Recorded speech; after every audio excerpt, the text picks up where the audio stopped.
Hello everyone, আজ চলে এসেছি দোসা খেতে। তো স্ট্রিট ফুড খেতে বের হয়েছিলাম, তো সামনে পেয়ে গেলাম দোসা, তো দোসা খেতে চলে আসলাম।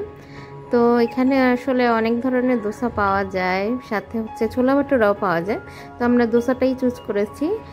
আর দোসা বিভিন্ন রকমের মধ্যে আছে, একটা হচ্ছে নর্মাল দোসা, আরেকটা আছে ডিম দিয়ে দোসা, আরেকটা আছে ডিম এবং চিকেন দিয়ে দোসা, আরেকটা হচ্ছে শুধুমাত্র চিকেন দিয়ে দোসা।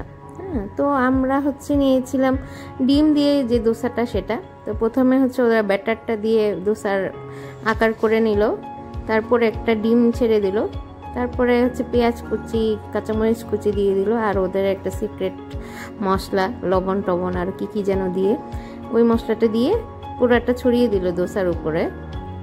তো এটা খুবই হাই হিটে হচ্ছিল।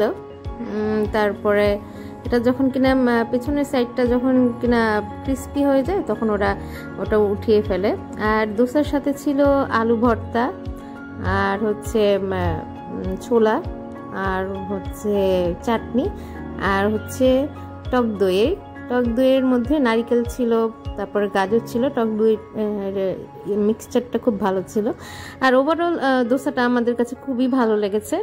আর এই স্ট্রিট ফুডের লোকেশনটা আমি বলে দিব, এটা হচ্ছে আপনার শ্যামলী পার্ক মাঠে।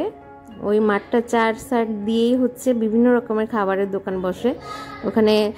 আর এই দোকানটার নাম ছিল হচ্ছে বিসমিল্লা দোসা হাট। আর আপনার যে আশা ইউনিভার্সিটি, শ্যামলী যে আশা ইউনিভার্সিটির জাস্ট পেছনে যে মাঠটা শ্যামলী পার্কের মাঠ, সেটাই হচ্ছে, সেটার আশপাশ দিয়েই হচ্ছে এই ফুডকার্টগুলো বসে। আর এই যে আমি এখানে ওদের মেনুটা দিয়ে দিলাম, প্রাইসগুলো লেখা আছে। তো ভালো থাকবেন সবাই, টাটা।